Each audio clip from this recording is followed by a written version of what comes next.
We just made $10,000 wholesaling one house, and I'm going to show you everything about how we did it. Let's dive right in.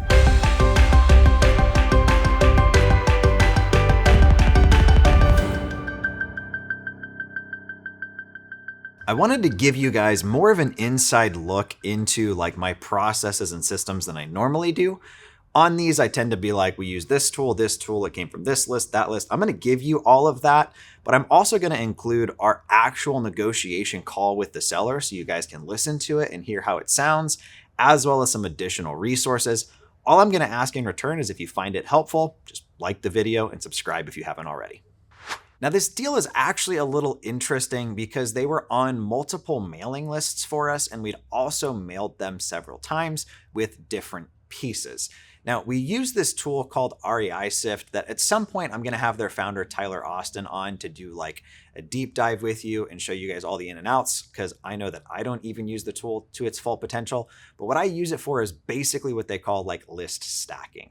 So what that is, you get lists from PropStream or County or ListSource, wherever you're buying data, you upload them into REI Sift and you look for people who are on multiple lists, meaning like they have multiple things going on. They likely might be more motivated to sell than somebody who, say, just has equity. The seller was actually on 3 lists. The first one is absentee with equity, where the person owns 3 or less properties.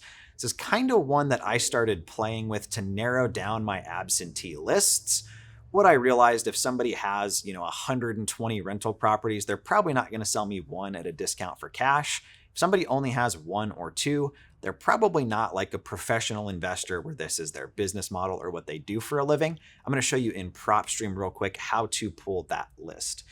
So you are going to need a PropStream account. We do have a free 7-day trial affiliate link that I'll drop below. But once you're logged into your account, it looks like this. You're going to start by just entering the city where you're located at, or zip code or county, however you want to narrow it. I normally do by city though. And we're going to go owner occupied no. So that means absentee. We're going to go down to valuation and equity. And we're going to do 35 to 100%. Now, I have a lot of people ask me why we do that. I personally buy properties using like the 75% rule, which if you're watching this on YouTube, I'll link to a video on that above. But that effectively makes it where these people can actually afford to sell to me. I'm buying properties at 75% of what they're worth, minus the cost of repairs. That 35% equity cushion tends to make it where they can afford to sell to me and walk with a little bit of money if they have a mortgage. Now, one thing to keep in mind, the real estate market has kind of gone like this lately. So these like values, equities are really just guesses from software companies based off of the person's mortgage amount, the interest rate they're paying, and how long they've been making payments on that mortgage. So it's not a perfect science. Same thing with like what the property is worth. That's exploded lately. So that 35 to 100%, they might think somebody's only got 35% equity, but maybe they've actually been making extra payments and they're really at 50, 60%, something like that.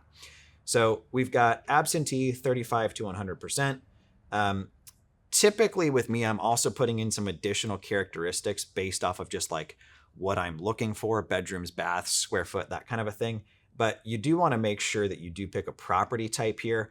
Otherwise, you might mail things like horse farms or vacant land or stuff that you're not necessarily going after. So that right there is, in a nutshell, how we pull a single family list that's absentee with 35 to 100% equity.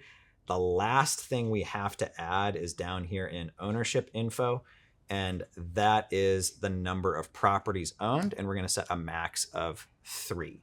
Now, you'll notice when we set that max of 3, we've only got 10,025 properties. If I cut that out, we've got 21,166, so substantially larger. One other thing you can do if you're trying to narrow down even smaller than those 3, I will also go under the ownership info owner type, and I'll do individuals or trusts. That removes like the LLCs, the corporations, people that might be doing this more as a business like fix and flippers or something of that nature. We can see with that, if we also add back in the no more than 3, our 10,000 drops down to 2,200. Much, much more manageable list. One kind of just quick disclaimer that I want to make on REI Sift with how I use it is you don't just want to market to people that are on 5, 6, 7, 8 lists. You also still want to market to the stuff that you want. I buy a lot of newer, nicer properties that don't really have anything going on. They just have equity, or maybe they don't live there. And I also buy a lot of properties that are really, really freaking gross. But if I only marketed to people that are on 7, 8, 9, 10 lists, I'm going to miss out on the newer, nicer stuff that I buy all the time. Let me show you 2 examples of that real quick. So this particular property right here is actually a property that I have been out to, and it is really, really gross. Now, this is proof that REI Sift works. If we look at the Google Street View of this thing, like, the place is obviously a dump, right? Now, I've been out to this property, and this is one of those ones that, like, you couldn't pay me to take on, but it does show you, like, REI Sift, if you use it correctly, is capable of finding really ugly properties. On the flip side of that, we just got a new property that we're going to buy, fix up, and sell with owner financing like we've done in the past. But this is why I still market to the stuff that I like. This particular deal, great shape, great neighborhood. I mean, this is like, American Homes for Rent, OfferPad, Zillow, whatever. Like, this is their bread and butter, what they're looking for. I'm just getting better deals than they are. But this particular property really doesn't have a whole bunch going on with it. The owners weren't really in any sort of like financial distress. They had equity. Basically just kind of needs like some general updating from the original build that it had, but like doesn't need a ton of work. So that being said, like, don't make the mistake I did when I first started with REI Sift, that I would only look at stuff if it was super stacked and had tons of stuff going on. I now split my marketing budget in marketing towards people that have stuff going on and the assets that I truly want. That's kind of my like keep the best, wholesale the rest thing. I'm going to market to stuff that I don't necessarily want to keep because I can wholesale or wholetail it, but I'm also going to go after what I want so I can flip it, burr it, owner finance it, whatever. So I'm going to show you guys actually inside my REI Sift account. We do have an affiliate link for them that I'll drop below if you want to check it out and explore it. But I'll be blunt. I want to do a video with Tyler because he's better at using the software because he built it than I am. That being said, though, we can see kind of the journey that this seller went through. So they were originally mailed back on August the 16th. And they didn't call. We sent them one of Ballpoint's like template mailer pieces, which we'll throw up some clips of. Typically what we're doing is hitting them with 1 or 2 of those letters and then transitioning over to the comment card sequence to stay in front of them. Kind of the funny thing that we've seen with the comment card sequence, there's all of these different call to actions on them, was how we designed them. So you've got get a cash offer in 24 hours. You've got sell without realtor commissions. You've got sell your house without cleaning it out. That worked on our most recent hoarder deal. You've got sell a house without fixing it up. Pick your closing date. The fact that we are local, and then just kind of like, hey, we'll buy it as is cash, kind of yelling at them, right? The interesting thing we've seen with the comic sequence is people might get 3, 4, 5 of them before they respond to the one that resonated with them. On our template mailers, we've been doing a copy that highlights the fact that we can buy their property without realtor commissions. That didn't do it for this particular guy. What did it was the get a cash offer in 24 hours. In REI Sift, we can see that we mailed them a second time, and that was on November the 18th. And that was the mailing that they actually responded to. That was one of the Ballpoint comic cards. And it was that first one. So the get your cash offer in 24 hours. Now, why do I think that they called off of that piece at that time? Well, REI Sift figures that out for us. So we'd uploaded one of our niche lists, which was in October, and they ended up on a county list for code violations. So the property's absentee, they have code violations, and then REI Sift also tells us that the property is vacant. So they've got a vacant house sitting there. It's not the only one that they own. and counties starting to bother them with like, hey, you need to fix some things up on this property. That is why I think that particular card got them to call. Now, I do want to share with you guys the actual like real notes from when they called in and spoke with Call Porter, kind of how our system works. We send out mail. It has our Investor Carrot website linked to on it. As calls come in, all of those inbound calls go over to Call Porter. They take the calls. They're screening for like equity, motivation, condition, basically what's going on and why the person wants to sell. And then they're filling out a web form which enters all of the data into our CRM, which is Simply. It's kind of like brief overview of how this works. So these are the actual notes from Becky at Call Porter. Property had been vacant for several years, 3 bedrooms, 1 bath, no updating had been done. It needs a lot of updating. Electrical is still on. Major systems will need replaced. The roof is at least 10 years, maybe older. They own it free and clear. So remember that 35 to 100% equity. 100% equity would be they own it free and clear. Asking is as much as they could get for it. So they wouldn't give us an asking price, which a lot of investors would have been like, oh, they're not that motivated, right? Becky also said Realtor.com estimated the value at $58,800.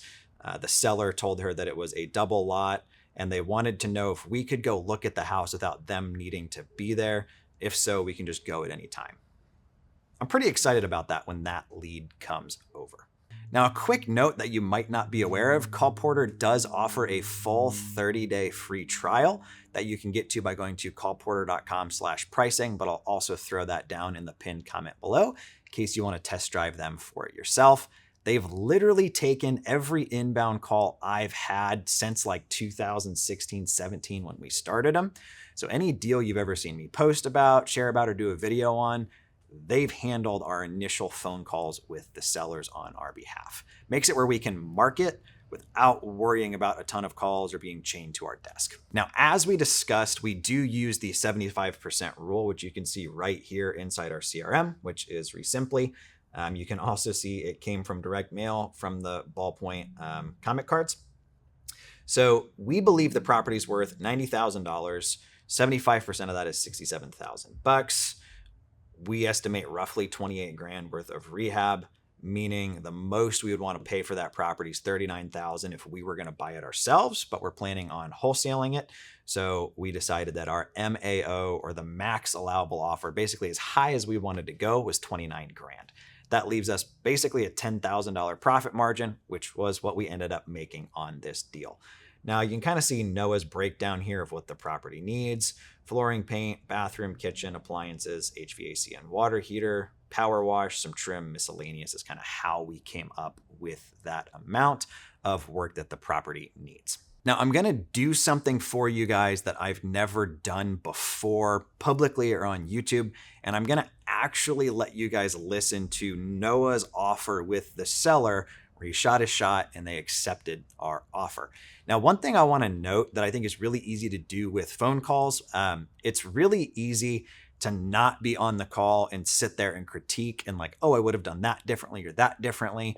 I don't think I've ever listened to a phone call from anybody that I've been like, wow, that was flawless. There's always something that, like, hindsight, I would have handled differently, but I wasn't the one in the moment. Like on this particular offer, he was a little slow to just like kind of shoot his shot. He kind of hemmed and hawed a little bit before he got it out there, but like we made $10,000. So what am I going to complain about? Make sure that you stay tuned, because after it, I'm going to show you how we found the guy we sold the deal to, as well as how much actual work it took to get this thing closed.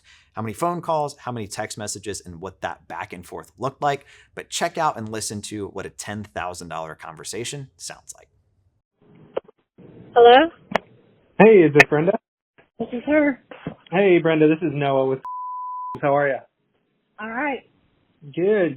So, hey, I wanted to chat with you, so I was finally able to get some time to sit down and kind of put everything together, what I would need to do to kind of put the house back. Obviously, no, it needs to just be finished out, but everything, I mean, the outside looks pretty good. The windows are good. You just got to kind of put it back together. Yeah. So based on everything in the area, based on what homes are selling for, my rehab costs, and just kind of our investment strategy, I'd probably be right around it looks like I'd be right around like the $27,000 to $29,000 all cash. Get you closed in a few weeks. Okay, that sounds fine. Okay. Let me get a few things from you. So I'm going to get that contract sent over to you tonight. So that way you can take a look and sign it for us real quick. So let's see. Do you have an email address I can send this contract to? At gmail.com. Gmail.com. Okay. And then when I was looking at title, it looks like on title. Yes, it is. Okay. Perfect. Well, I will get that written up for you. And then you should have that in your inbox here in a little bit. And then we're going to cover all your closing costs too. So that way you don't have to worry about that. But yeah, let me get that contract sent over to you and then we should be good to go. Okay. All righty. Thank you so much. All right. Thank you. Bye-bye. Geez, do I wish that they were all this easy, where we just throw out a number and they take it. The other thing he did that I didn't particularly love on this one was he gave a range of like 27 to 29K. Interestingly, we did get the deal for 27. If I'm that seller, I would have been like, yeah, let's do 29, but we shot the contract over for 27 and they ended up signing it. So like, yeah, I might not have loved that particular process, but it worked. Now, all of your offers are not going to be this simple. In fact, most of ours, they tell us no, and there's some back and forth to get the acceptance. But you do have ones like this where we're kind of totally shooting in the dark. We didn't know what they want. They wouldn't give us an asking price. Noah just shot his shot and they said, yeah, that sounds great. Can't complain about that. If we look at the property though, it was vacant. They didn't live there. County was bothering them about it and had been sitting for a couple years. Like, kind of makes sense why they wanted to unload this thing. Now, how we found the buyer on this one was purely just through networking. We just sold this listing. Or I should say, we're waiting for this listing to close. We're pended on it. And the realtor that represented it was talking to Noah just about kind of what we do, our business model, and mentioned that he actually had a broker in his office that if we came up with anything we didn't want, the guy would love to take a look at it. The guy has a pretty good reputation as like a realtor in the local market. I tend to be a little bit hesitant with like new buyers. Like, how do I know that they're actually going to close? We actually had an issue with this one on like wire didn't get set in time. So it was a day late. So a little bit of drama there, but like it did end up getting closed. One thing I will recommend to you guys, if you're working with a new buyer, you might want to request higher earnest money than normal. If it's like a guy we know, we'll do $1,000. If it's somebody we don't know, it's $2,500 to $5,000, depending on the size of the deal. In closing on this deal, there was 14 phone calls and 46 text messages back and forth. So we tried the seller, 7 or 8 times. They went back and forth, 20 to 30 texts back and forth. That might sound like a ton of work, but it really was not. It was a lot of quick back and forth, like, hey, sorry, I just missed you. I'll give you a call in a second. Boom, boom, boom. There's 3 calls. Or like with the closing, hey, what time am I coming at? Great. What time do I need to, or what all do I need to bring? Awesome. Does so-and-so need to come? Like 5-6 texts right there. All in all, the deal came in on December 26th and we got paid on it on December 28th. That is like nothing hidden. I don't know what else you guys could want to know on this deal. It's how we made $10,000. If I missed anything, which I don't think I did, feel free to just post it in the comments and I'll personally reply to it for you. I was talking with Lily Thompson, who's another YouTuber in the real estate niche, earlier today, and she asked what my goal is with this YouTube channel. And my answer truly is just, I want to be the resource that I was looking for when I first started out, of kind of giving you guys these roadmaps. I did this was what happened, so you can copy and paste it. If you find videos like this helpful, all I'm going to ask is that you like the video, subscribe, and lastly, if you've got a friend you think it would benefit, flick it over to them. That's all I've got for you guys today. I appreciate your time. Again, my name was Ryan Dossey. We'll talk to you next time.